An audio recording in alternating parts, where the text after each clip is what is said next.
Hey everybody, Charles Calhoun, aka the Shade Tree Pro, here at the beautiful Grand Vista Marriott in Orlando, Florida, where I own and operate my teaching business under the Shade Tree. Hey, listen, I'm gonna give you a quick little hit here, and this is another reason that I am so. And I tell people all the time, which you just gotta watch the haters, people. They always try to make your stuff and try to explain your stuff to other people when, like I said, they can't even explain their own, but yet they want to explain what I do.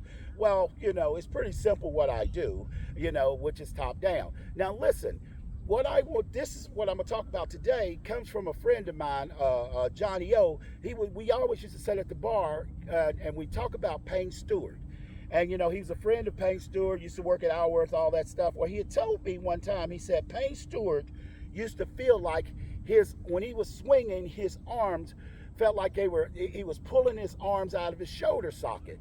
Well, I always thought that was a pretty good thing. Well, I had tried it for several times or whatever, and it never really worked real well for me.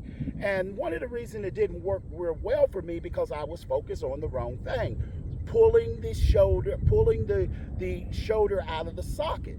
Well, that was what Payne Stewart may have felt, but let's put the anatomy to it.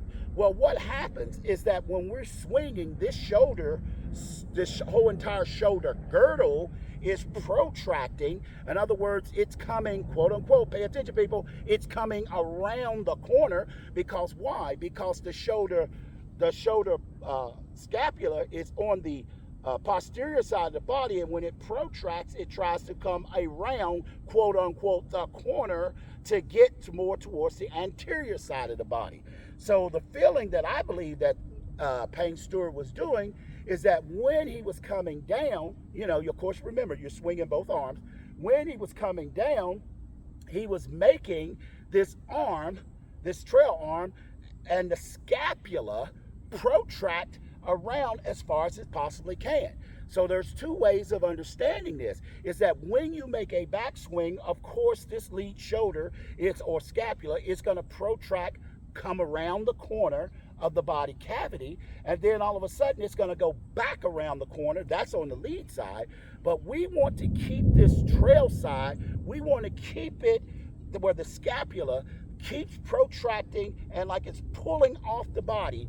And if you get that right with a good Deadfingers grip and a good anatomical end setup, we talked about that.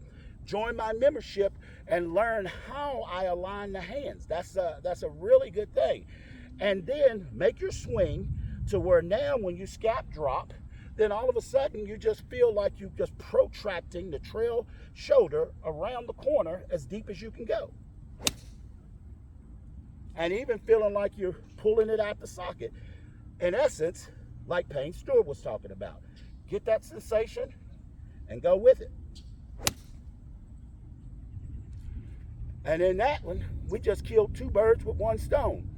One is the full extension of feeling like you're pulling the arm out of there, and even more importantly, coming around the corner, both in the backswing as well as the downswing. Hey, this is Charles Calhoun, aka the Shade Tree Pro. If you like this video, definitely give it a thumbs up. Don't forget to subscribe to my channel. And like I said, people, I'm in the process of getting it all worked out. I got my new book that's going to be coming out called The Stack, Top Down, Stack, and Shift. And people, like I said, and I'll show you eventually, you'll see how I do it. Make a backswing, you stack it, and then you shift it. And all of that is top down, baby. Charles Calhoun, aka the Shade Tree Pro, always good golfing.